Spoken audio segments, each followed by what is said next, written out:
I'm Luigi. I'm, as you can see, production acting lead here, CD PROJEKT. What does that mean?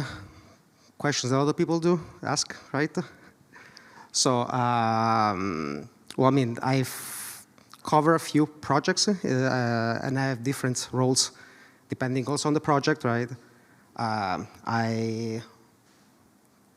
can I say? Like, I have producers below me, right? So I mentor and coach them and take care about their development.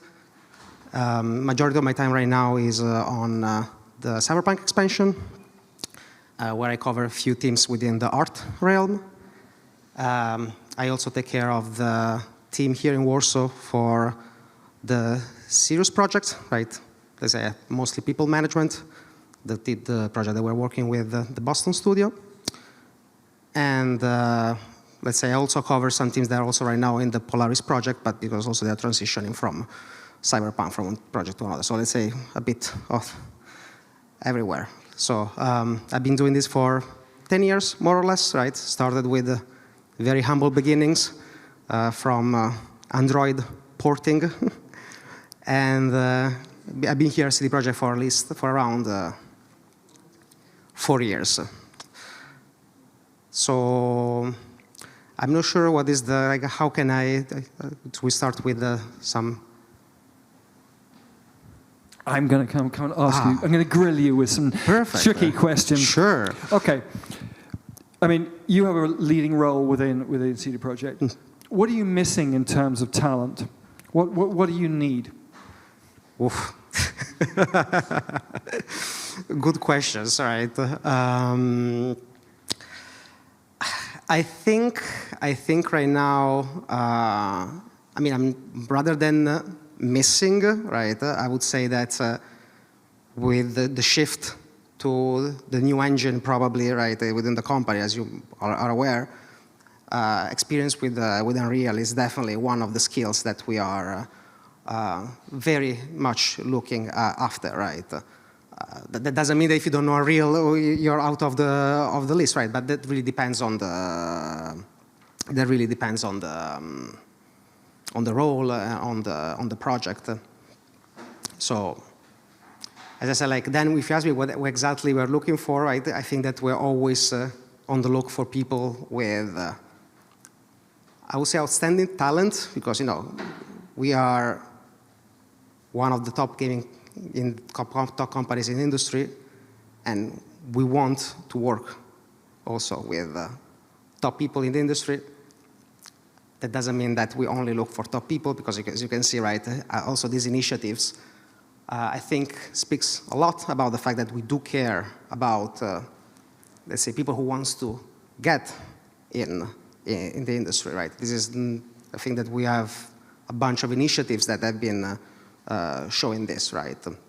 And in general, I think we are all very active in any kind of initiative that will give visibility about this industry, right? To show, I think that, you know, I'm not that old-ish, right? I would say, like, probably older than a lot of people in this room right now, right? But, you know, I come from a generation, especially where I'm from, right? I'm from the south of Italy, right? So not exactly a high-tech place, or you want to call it, where there was a lot of stigma around video games, right? Like, I remember my mom was like, stop spending all your days in front of those. And now, like, look, I'm actually getting paid to do that, right?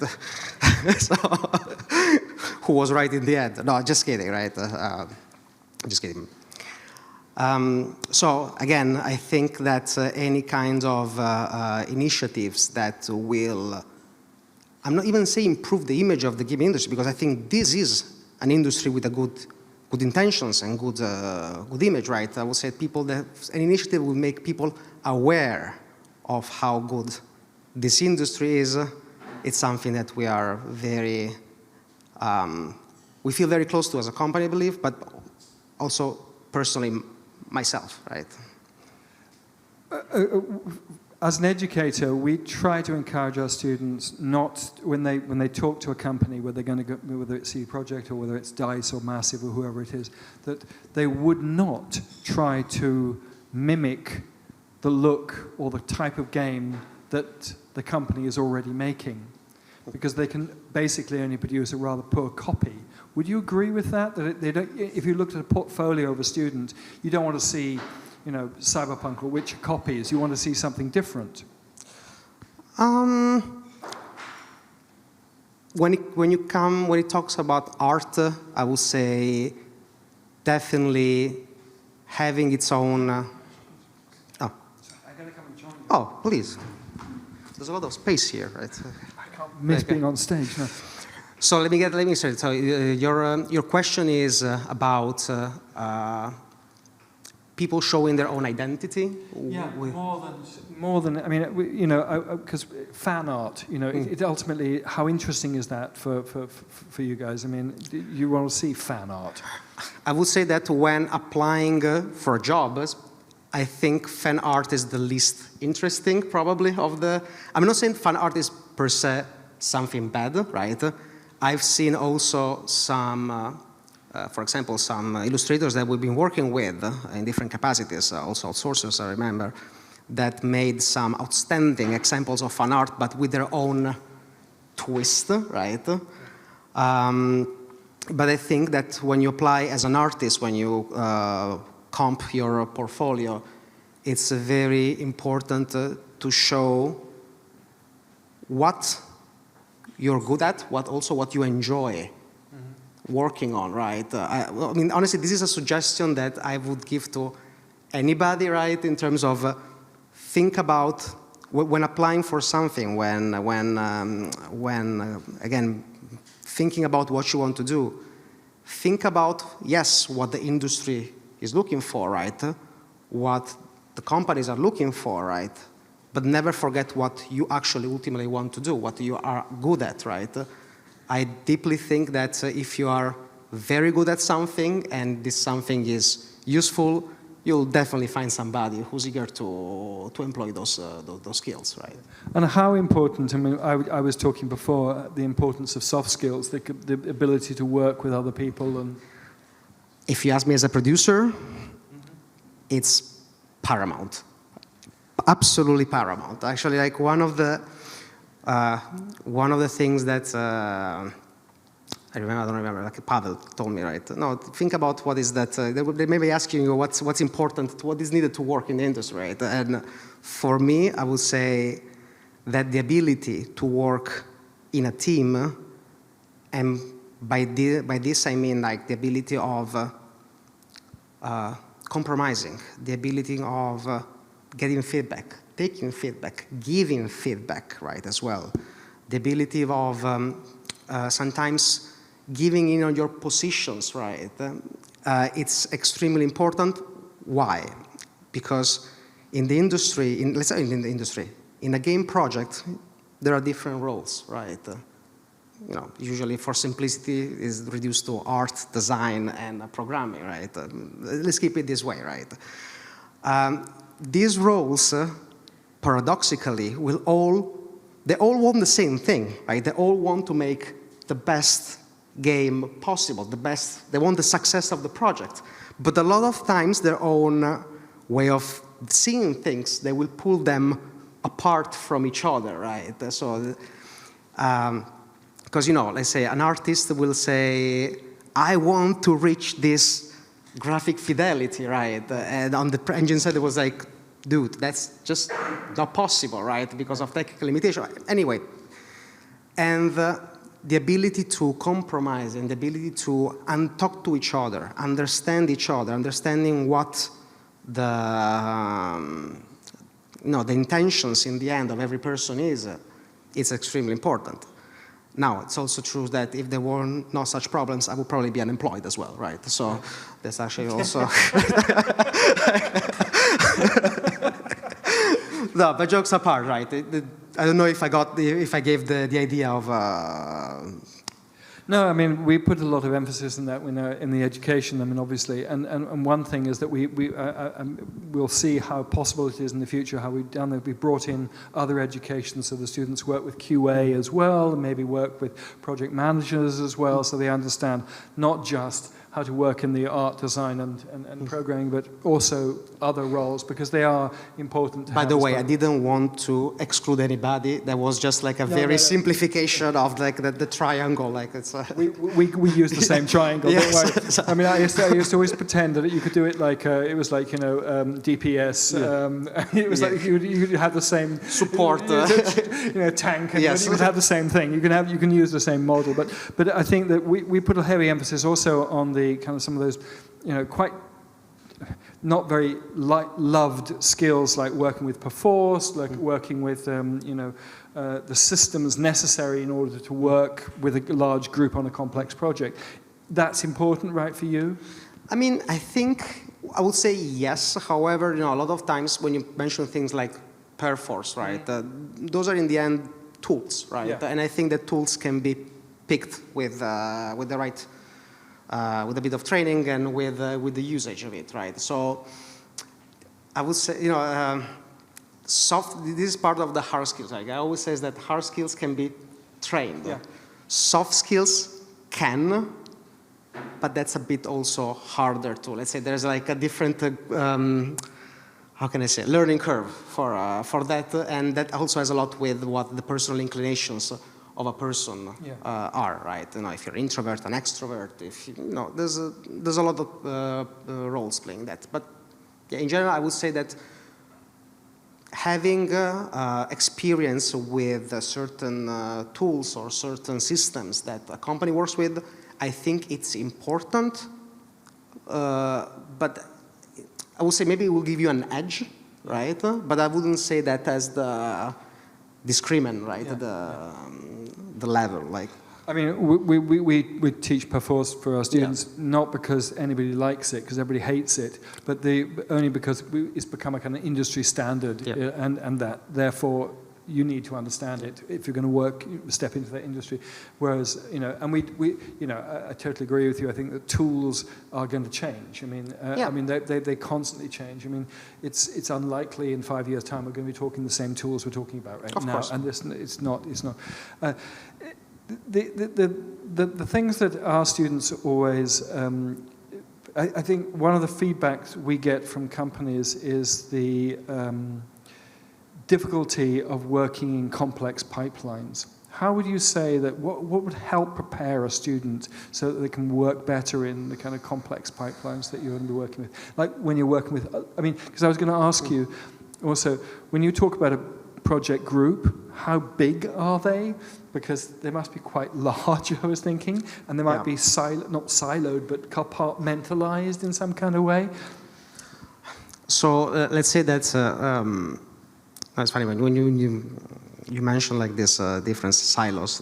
This is something that in CD Projekt we're trying to avoid as much as possible, right? I don't know how many of you are familiar also with the Red 2.0 transformation that we apply throughout the company, right? The switch from let's say more traditional versus agile, flat approach to development. So this, let's say, the way that we try to reduce complexity when it comes to interactions between teams is trying to assemble teams in a way that they will have the least amount of dependencies with other teams. Of course, removing them, that's probably virtually impossible. That's like science fiction, especially when you talk about projects of few hundreds of people of scale. So going back, maybe I'm going from the tangent for the question, right? I think you're right on line. And I think that this brings us to the previous point that we talked about the soft skills, right? When working, especially in multidisciplinary teams, right? Let's say if you're in a disciplinary team, right? And let's say you are, I don't know, like a character artist, I'm just making up, right? And you always work with character artists, you're always in your echo chamber, right? You will have, let's say, few possibilities to understand when something that you do is going to be having an impact, right? Or maybe if you're somebody with a lot of experience, right, you will know because you've been seeing things, right? But maybe if you have less experience, right, and you're always surrounded by the people that has the same point of view of you, right, that will prevent you to look beyond that, right?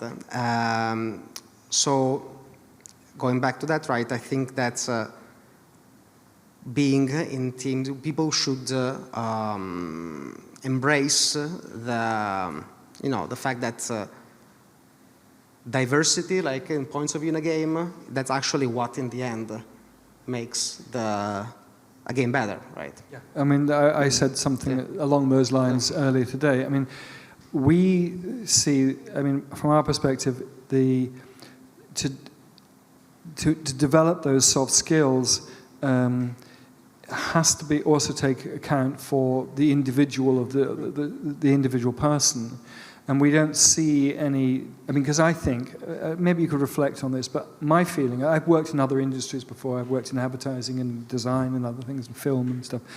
But I've found that the games industry as being one of the most accepting for diversity compared with other industries. And I think that seems to be the necessity that diversity is going to produce better games.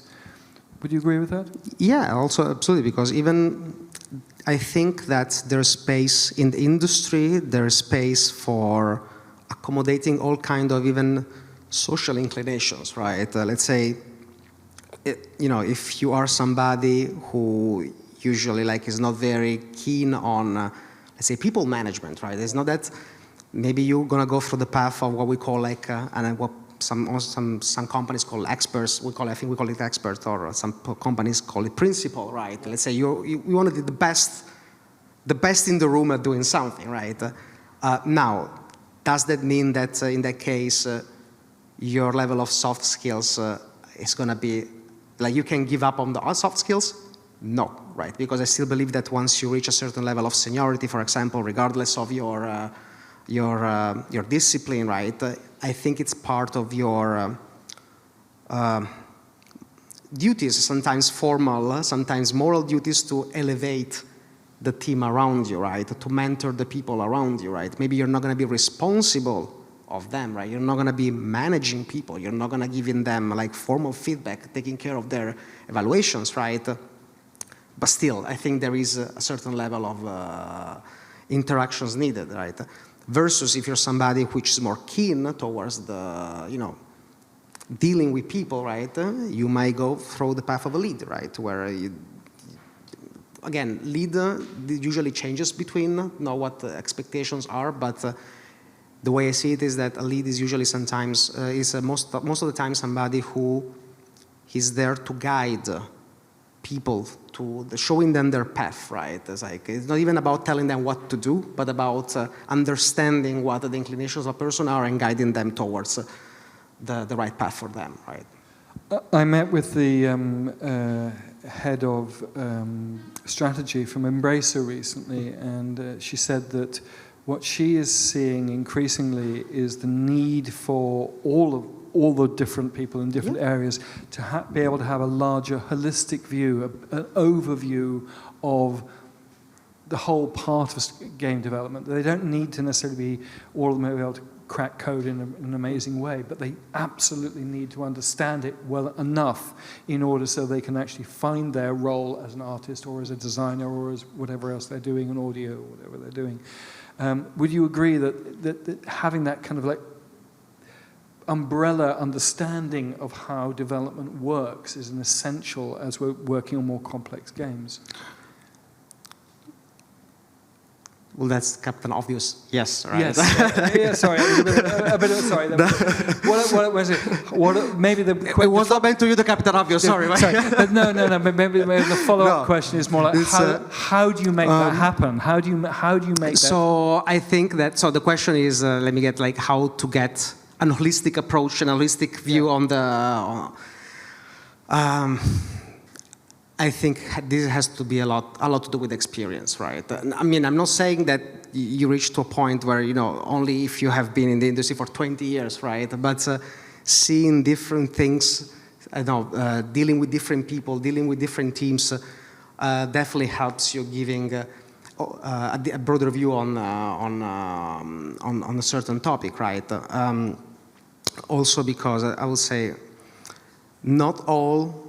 While there are a lot of things which are shared among how companies do things, right? It's also true that I'll give an example. CD PROJEKT is not my first company, right? And while there are, for example, similar ways of naming certain stages of the process, I cannot say that every company does the same thing the same way, right? So, a lot of things, a lot of times,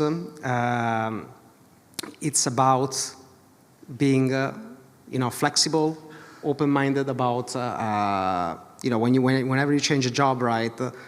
Not job, project, even sometimes projects, right? Do not share within the same company. Do not share the same processes because projects are different, right? Sometimes you can have an overarching, similar way of approaching the video game the stages of development, right? But then if you dive deeper into each of the small chunks, right? Every process should be tuned, I believe, right, to the specific product you are working on, right? If you have a project, even within CD project, like a project like Gwent, right, which is a live service, is diametrically opposite, right, of a AAA game like Cyberpunk, not just in size, right, but even in what you're doing, right, stage by stage. Yeah, I mean, I think it's a continual challenge to have this specialist generalist, being able to be really, really good at the thing you're doing, at the same time have enough knowledge to be able to understand what other people are doing and also bring that together. And maybe if I can add something, it's the fact that, like, is it working now? I was not working before? It is. Oh, okay. I can now hear myself, right? I feel like it's also good to be in the mindset where you never stop learning, right? The fact that you always approach things in a Socratic way, right? I would say, the one thing I know is that I don't know, right? That there's always going to be a better way to do things, a more advanced way to do things, right? And even today, some people are working with the CD project with what is considered the state-of-the-art tech that's going to be old in 5 years, right? So, and things are going to be always different, right? I don't want to ask a question which you can't answer because of things, but I mean, what could you imagine with AI coming in as such a force into the industry? Where do you see, I mean, the roles changing in the next? Let's not imagine 5 years ahead. Let's just say the next kind of 18 months. I'm going to be treading on very thin ice here, right? So, I didn't mean to do that. no, okay. Maybe I'll give a personal view on the topic, right? I would say that right now, within on the AI topic, you can see that the industry is very divided, right? You will see people which they think that is the supreme evil, right? In terms of for ethical reasons, right? And honestly, I do not disagree with them, first and foremost. And then you will think that on the other side of the spectrum, you will have people that will say, this is the future, right? This is how we're going to do things from now on. I think that, like most of things, the truth is always in the middle, right? So, will AI be important in the future? I think it will. Will it replace humans? I honestly cannot really see how that's going to be happening, right? I see AI as a very valid tool to speed up certain processes, right? By no means I think an AI will replace a concept artist, right? I feel like maybe let's say in the most and by the way, I'm just mentioning concept artists, but AI has a lot of other approaches, right? So it's not just from a visual perspective. I think that there might be I definitely see a scenario where, let's say, if you're an artist or a programmer or a designer working with AI, that will give you a competitive advantage, right? But, as the AI being like, us just outsourcing like a whole video game to an artificial intelligence, I don't think that's possible. And honestly, even for a very simple reason, because I feel video games are first and foremost products, experiences made by humans for humans, right? So I always say that the main difference between a video game, right, when you think about the spectrum of the media, right, and for example, movies, they're very comparable for a lot of aspects, I think, right, in a way that let's say they're an experience, right? They usually have a message, sometimes light message, sometimes like more serious message, right? But we consume movies in a passive way, right? We sit, we look, and we just take them in. Like a game, it's something where human interaction is at the center of the whole thinking when making them, right? Yeah. So, I mean, I still think that for the foreseeable future, humans are going to be still making games. I'm in total agreement. And I also think that this, the notion of concept. Yeah. That clearly distinguishes or puts to one side a process that has to be part of the development of anything, whether it's a game or anything else.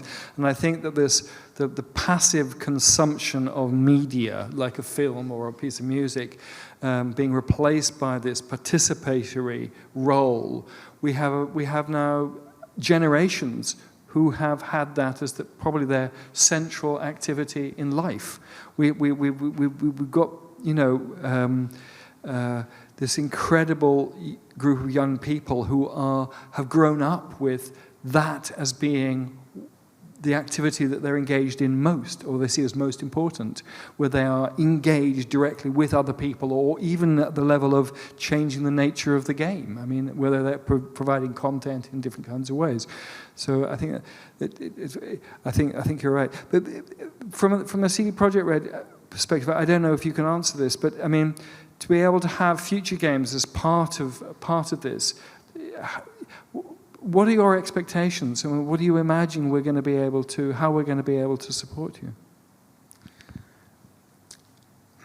I think that I might have partially covered like this in something that maybe I said at the beginning. I said that I think that first and foremost this is something good for the overall landscape of the industry, right? The fact of I didn't have any chance to learn how to make games, right? I come from a business background, right? And I just said, I want to make games, right? And I basically knock on doors until somebody was like stupid enough to let me do that without any kind of experience, right? I'm just very happy to see that as the years go ahead, right, there are more and more opportunities for young people to, I guess, I'm not saying getting placed, but at least getting an understanding and getting the skills of what they will be needing to make a breakthrough into this industry. Right? So I would say the first and foremost, I don't want to say like just to get a pool of talent, because I think that's limiting, right? And I feel like that the most important thing that we can get from this is increasing visibility and increasing overall the chances for more and more people to get a step here, to get a better chance to make games if that's what they want. Yeah, I mean, obviously that's what, when we've been talking to you and to lots of other companies in Poland. I mean, I don't know the Polish game industry so well, but is there a lot of churn in the industry? Are people moving from one company to another? Is that it isn't in Sweden? It's a continuous. Well, I mean, I would say that churn usually it's something that depends on different reasons, right? Usually the biggest rates of churn in a company, you see them at the end of a project, right? Because there are different reasons that motivates people to join a company, right? Some people join the company because they believe in the overall mission of the company, right? And some people, they just join the company because they are very tied to the project, right? So I would say that when you see churns can be cyclical, related to a company. But that really depends on what the background is right now. Of course, you can see also sometimes when things happen. But yeah, I would say that usually, in my experience, the biggest churn rate, let's say in a normal times, they are due to project life cycles, right? Okay, okay.